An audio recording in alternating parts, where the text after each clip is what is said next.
Hey, I'm Claire Taylor. I am the Director of Programming at Series Fest, and I am really excited for this Q&A today to accompany the table read that you just saw of Progress Notes, which is a brand new script that came out of our Writers Room Initiative program. So quick round of applause to everyone that has joined me for this Q&A today. And I'm actually going to start, if I could start with Betsy Layton, if you wouldn't mind introducing yourself and the role you played in this project. Hi, Claire. I'm Betsy Layton, and I am the creator and writer and co-director of this table read. Wonderful. How about Traven? Hi, I'm Traven Rice, co-director of this wonderful table read. Great. And Series Fest alumni, I'm just going to say that little. And yes, honored to be Series Fest alumni. We're just so thankful to have you back. And Maria. Hi, I'm Maria Hodomarska, and I played Ruth in the table read. Wonderful. And Drew? Hi, I'm Drew Payton. I played Bill. All right. How about Amy?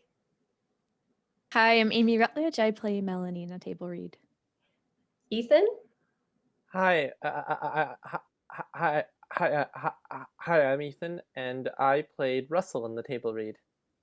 Wonderful to have you with us, Ethan. And last but not least, the rock star of the group. I just am not going to get over your jacket, Lindsay. Hi, I'm Lindsay Corona, and I played Donna in the table read. Great. Well, it's so wonderful again to have you all with us today and hear about this special project. And my favorite question to ask at the top of any of these Q&As is really taking it back to the beginning and what the genesis of this project is and where the idea sparked. So maybe best to start with Betsy, actually, if you wouldn't mind taking that away. Well, thank you. This is actually a very personal story for me, and it's based on an experience and many experiences I had working in New York in the 1990s as a new therapist, and coming into the role with a lot of anxiety and a lot of issues of my own. And it was a wonderful experience for me. And it really touched me because it's 25 years and I'm still thinking about it later. Yeah. Well, and I got a little behind the scenes earlier today, but realizing your connection with Maria is really part of the genesis of this project. You want to share how you guys met? Well, Maria was actually my boss at the job that much of this is based on. And Maria, you want to talk about the conditions in which you hired me? You mean that you were 5 months pregnant when I hired you? I actually didn't have a choice because we had a boss who ran the whole department who felt so strongly about the work that you had been doing that it was going to be that you were going to be employed. And but I would also say that those years with you, Betsy, working side by side, we were running a drug and alcohol treatment program for people living with multiple disabilities, mostly intellectual developmental disabilities or living a neurodiverse experience, or people who had had a traumatic brain injury. And those were great years and fun. And fun. It's very serious work, but I like the fun, right? That it's such a human piece that we got to experience today, and doing it all virtually. I want to talk to Traven about directing a virtual table read, and I know you and Betsy are co-directors on this. But what is that like, and how do you approach it differently than you might doing it live? I found it to be a big but wonderful challenge. You have a feeling like, oh, it'll be easy. We'll just all be in front of our screens, which we have been doing for the last year or more. But it's actually, for me, quite challenging not to be able to interact in person and be there and really just get the vibe with everybody live. I think everyone did a fantastic job. But technically it was a lot more challenging than I think we would have expected it to be. But I'm super proud of it. I think it came out great. Yes, you should be super proud of it. And part of what you should be proud of is the fantastic chemistry that all of these characters have on screen. And having the cast on here today, one of the questions I wanted to ask you guys, maybe I'll start with either Amy or Drew, as there's a little bit of romance going on. And how did you guys approach that when you're meeting someone over a screen and finding those special moments to connect? Oh, either one. Amy, I don't know. Oh gosh, I don't know. I think it was just a really happy, lucky sort of thing that happened naturally.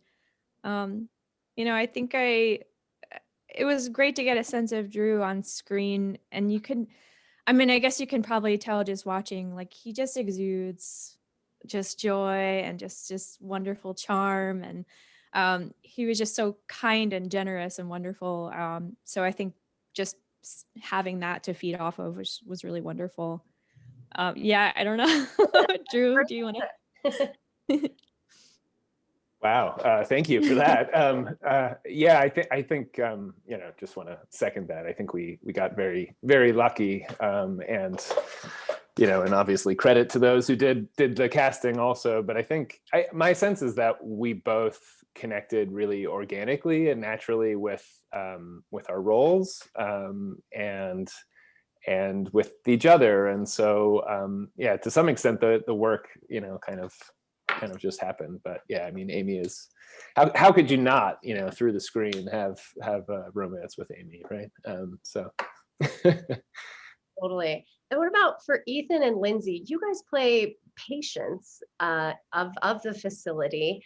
What was it like to put yourselves in that mindset of what being in that environment on the daily would be like? Either one of you jump in. Your character. So personally, I think imagination is a huge part of any process artistically.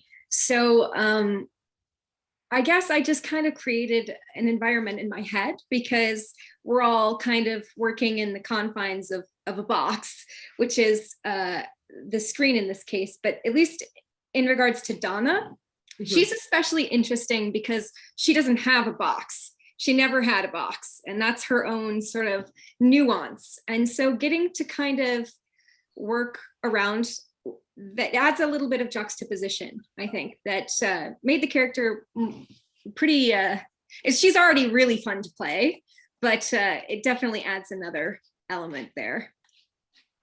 What about for you, Ethan? What was it like playing this role?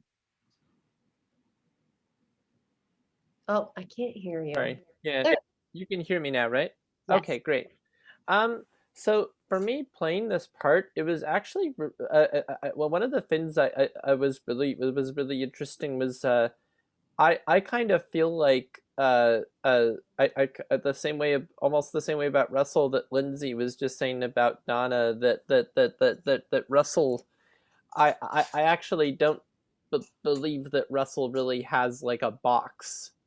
Like I think that maybe in this in the facility that they're in, that I almost think of it as that maybe that they've had in the past, before Melanie comes in, of course. They in the past, maybe they've been around facilitators, or they've had facilitators who put them in a box. There's a moment in the script where Russell says, Melanie gets the job done, Melanie gets the job done, and then one of the facilitators says, I get the job done too, Russell. And so it's, yeah, and so it's this, it's sort of like the sort of thing where they can't really see what Russell maybe they can't really entirely understand what it's like to be what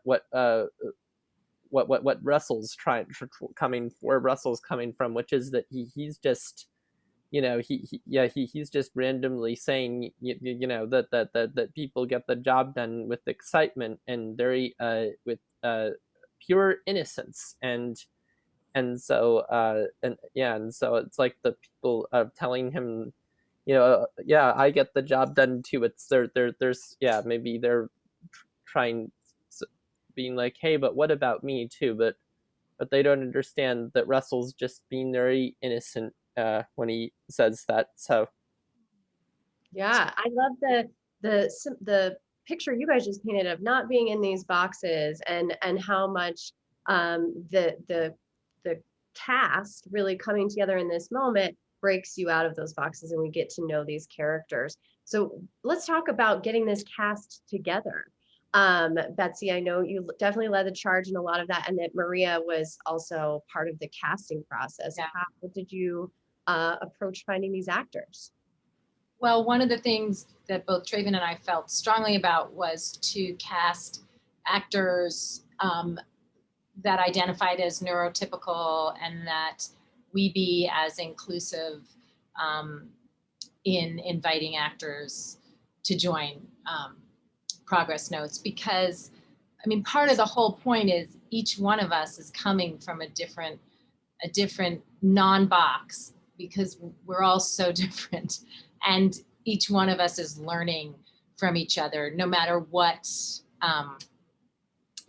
what your diagnosis or. So I asked my dear friend Maria to help me cast a lot of the actors who identify as neurotypical. She had a wealth of information and resources for me. Do you want to talk a little bit about that, Maria? Because I know that was super important for both of us. Just to say, neurodiverse is the term, and neurotypical would refer to people who don't identify. Oh, see, I'm as already living with a disability. clearly not woke enough. I'm already completely messing up. And yet that's the beauty of the script, is Melanie's, that Melanie is learning from the people that she's supporting, and that they're all better off than she is, and they're the ones that are going to guide her. And I think that so I want to say, with regard to the casting, this is really important. We're living in a world where still, except with very few exceptions, I'm thinking about the TV series Special, that written by the actor who is also somebody living with cerebral palsy. Often people with disabilities are played by people who are not themselves disabled. It's a real injustice, and shouldn't be happening in this day and age. And I think so. I am very proud of my friend that her desire to commit to a process where everybody who identifies in the script as being neurodiverse is played by somebody who identifies in that way. It's crucial. And I think that I've said to Betsy that in many ways I feel like her work, this script, which is so much about this young woman coming of age, and coming into her own sense of her identity, and both capacity and need. But the most important part about the script is this sense of community, which is elemental to, I'm going to pause myself. I'm sorry. I just have to pause myself for 1 second. That's okay. No, it was such a beautiful, I felt like we were with you on the community, and that's so clear in the writing, and how you guys, again, that chemistry is just like, it just sparkles. Yeah. I wanted to finish my thought, but I'm in a peopled world where lots of people are coming and going, and I wanted to just be able to say, I mean, this is the future, and in the future that I aspire to, clinically. This is the utopia where everybody is equal. Everybody has their voice. Everybody, we are more different, as Ethan is always telling me. We're more different than we're alike, and that this is the world that we want to be living in. Betsy's been able to achieve a script where that can happen. So thank you, Betsy. Yeah, wonderful. And Traven, I wanted to ask you, like as a director, what was important for you to really focus on and doing the work of bringing this community and the right issues of mental health and neurodiversity to this project, and as a director, how you approached that? I really felt that that was in the script, and that and Betsy and I talked very specifically about how do you tell a story like this that you want to have humor, because it can be delicate, right? How do you do that in a way that still honors the characters and the story itself? And for me, I mean, I felt strongly that the humor is the heart of it, and that's the place where everybody can connect often, is the humor. And as soon as it's very apparent in the script, but as soon as you make clear that this is, we're not perfect, but this is coming from a place of heart and humor, then everyone sort of can be comfortable there, and it doesn't have to be about are we trying to get this perfectly, because that's not a thing. But as long as we're doing our best and we're using, all with full good intention, then everybody can relax a little and I think just enjoy it. Yeah, totally. Well, you guys were amazing on screen, but Ethan and Lindsay, you had a little behind the scenes that I want to address, and that's the song that you guys created together. And I'd love to hear about the inspiration of the song and what your collaborative process is like. Yes.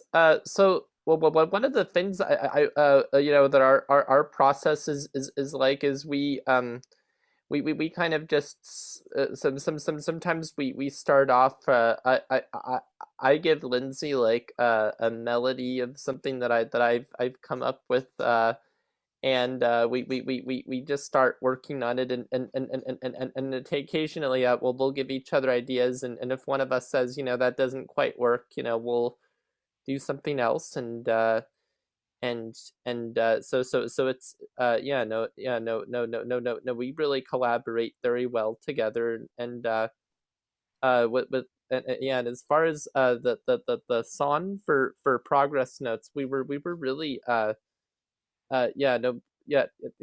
were some days where we were just like, we kind of met each time where we went verse by verse, and Lindsay and I are I would say both very social people, so we kind of get talk and get very chatty while we're writing, but and there were days where I was just like, oh my god, are we getting enough done, or are we getting and then but in the end we really got so much done, I would say. Yeah, and it's just it was just what wonderful. But yeah, I'd say that we're as far as what our process like, we're very collaborative. We're very we there are times where we can, like I said, we can get a little bit chatty, but we always get the job done. Always get the job done. That was good. That was real good. And what about you, Lindsay, approaching like the song? Were you inspired by the role you played? What was it like for you? Sure. So Ethan and I have worked together on a number of projects in the past. I've had that absolute privilege. And I think over time, you become more connected with the person, especially given that we've collaborated on other people's projects in the past. So we started songwriting together one evening in the little backyard, if you can call it that, that Ethan has. Which I'm looking at right now. It started with just one line, and then all of a sudden it's the middle of the night and we're cranking out verses to a song. So with this one, personally, I felt like it can be so daunting, songwriting, but Ethan is just such a great storyteller that I find all of that so helpful and encouraging. And so the talkativeness, I mean, I'm innately a very chatty individual, but I do think that it has a lot to do with our ability to connect with one another, and collaboration is just so important that you really kind of understand the sorts of values even within something like songwriting. It's important to have everyone's needs met and wants met, and everyone gets a voice within that project. And so it's really nice that Ethan and I have gotten to a place where we can kind of finish each other's sentences, especially nice when we're talking about songwriting, because sometimes I don't know what the end of the sentence is supposed to be and Ethan does. So that's really great. Well, it's a beautiful song. You guys should be really proud. I can't wait to hear it on Spotify. And now I'm going to have to go look up what else you guys are up to. So thank you for sharing that. And I have okay, so here's how it's going to happen. I'm going to ask a question, but don't answer it yet. Just think on it, and then I'll come back to it. So I want to get to know, especially from the cast, who is your greatest acting inspiration? So you guys think on that while I ask Betsy a question about writing for ensemble pieces. What tips do you have? And Traven, maybe this is also a good one for you, for directing and writing pieces that have such diverse characters. I mean, the piece is pretty short, but you guys managed to introduce us all. So in that vein of success, what tips would you guys give about directing and writing for large ensemble pieces? Traven, you can start on this one if you'd like. I mean, honestly, I think I would say maybe having a theater background came in really handy. That's kind of coming from the theater and being used to working with big groups and in full collaboration, that as a background for me really helped. But just that feeling of kind of a troupe or whatever you want to call it, or a company, and knowing that that's really important, that it really is a collaborative team effort, just going into it didn't make that much more challenging. I mean, a little more time consuming and technically getting everybody, that was the challenge, but not the part about being within the community as part of the whole of the team. And I guess for me, I am someone who I do not like anyone to feel left out. So I think like anything I write is going to be a lot of voices and I think as a writer, I think as long as every character is saying something specific and revealing their character and moving the story forward, then you can have a big cast, and you can have a lot of characters. So I liked it because we were inclusive. And I just want to say to Ethan that Ethan really kept the whole music supervision process under control, because there were some other writers and it was always Ethan who was emailing us. So I just need to say you really did get the job done. Love that. Thank you very much, Betsy. Well, I just wanted to make sure that we were staying on our game, because we obviously made a very big commitment too. So I just, and I was also, I wanted to make sure we were just making music and doing what we needed to do. It's great. There's like 6 songs in there and they're all original. So it's fun. Thank you. All right, well, now the fun question, we're back to it. And I'm actually going to start with my leading lady, Amy. Your greatest inspiration as an actor? Oh, I love Tilda Swinton. I think she's just fascinating. I love watching her. And there's been times where literally I've watched an entire movie and didn't know she was in it until the credits. And I love that. And that's kind of what I aspire to be. Like, she's a chameleon and she just rocks. Awesome. Maria? I'm not an actor. I'm a therapist. But I would like to comment on the other question, because I think that Betsy's gift as a writer is Betsy, it's your capacity to listen to people. You are in and of the world, wherever that is that you are. And your capacity to listen to people and to be, we're always operating in these communities. We're always operating in an ensemble. Jael Moreno said, life isn't like theater, it is theater. And Betsy really gets that. And so just that sense of, I think, to be a good writer of an ensemble piece, you have to be listening and a part of the world that you're inhabiting and loving it. This piece is written with such love for every human being in the script. So I just want to thank you, Betsy, for that. That's my non-answer to the actor question. That's all right. I appreciate it. I like the expansion.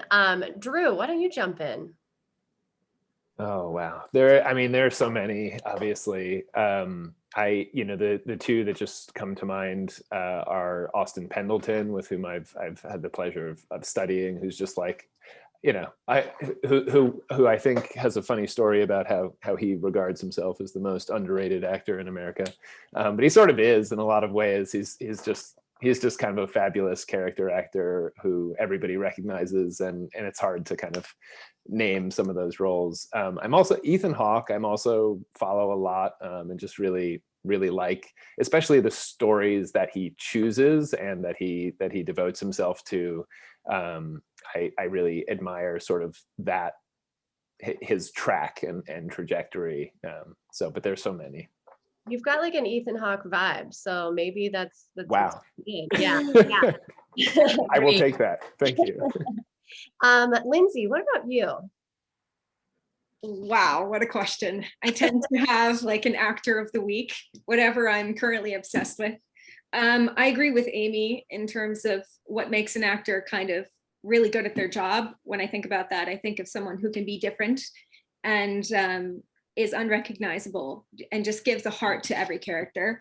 The two that really come to mind with that are Margot Robbie, different in every movie she plays, and Tatiana Maslany in Orphan Black, playing all of the characters so well that you forget it's Tatiana Maslany in every scene as every character. At the end of the day, I think most of my inspiration comes from the people who give me the space to learn, because there's still so much I have to learn about acting and just about the world in general. So while you can look at someone on the screen and say, oh, I really admire that person, I think it's different to know someone and have that person be willing to give you a shot. Yeah, I love that. And like, you guys are like your comps for your actors and who you are and what you bring. I'm like, I get the influence now. Okay. And Ethan, I'm so excited to hear your answer for this question. And especially because you were so energetic in your role, I feel like there's got to be some inspiration to you as an actor. So to tell you the truth, Claire, as I answer this question, the only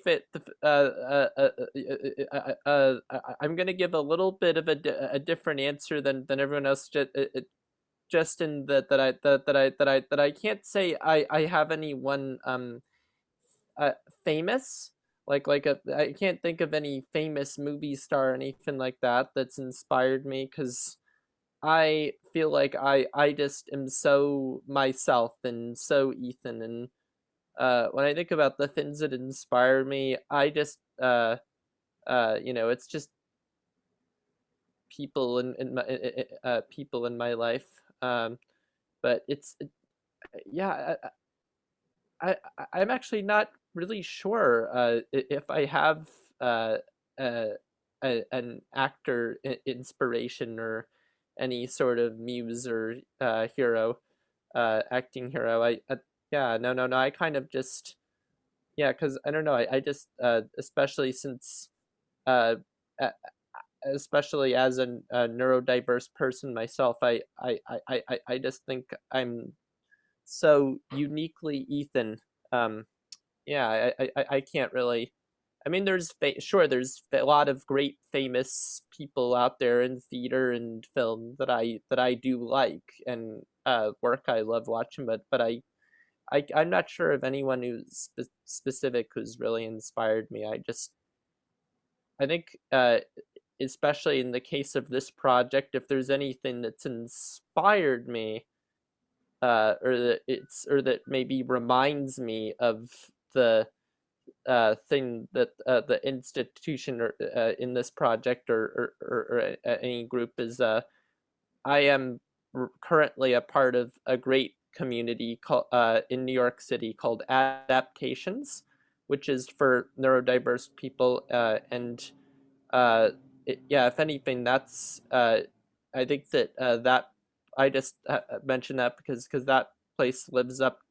I've been doing it on Zoom for the past year, but I did it in person for the first time yesterday, and everything about that place is so lives up to everything that has been said by Betsy, Traven, my mom here, Maria, about community and your knowing your troop, and yeah, if anything, that's it's just and not just yeah, if anything, that's really when I think about things that inspired me in my life, that's number one right there.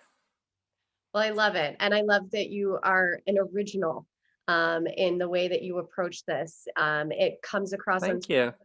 and this group is certainly going to be inspiring a whole new wave of actors that are coming from different backgrounds and mental health and neurodiversity. That you guys are at the forefront, and we're again so honored to have showed progress notes to our Series Fest Season 7 audience.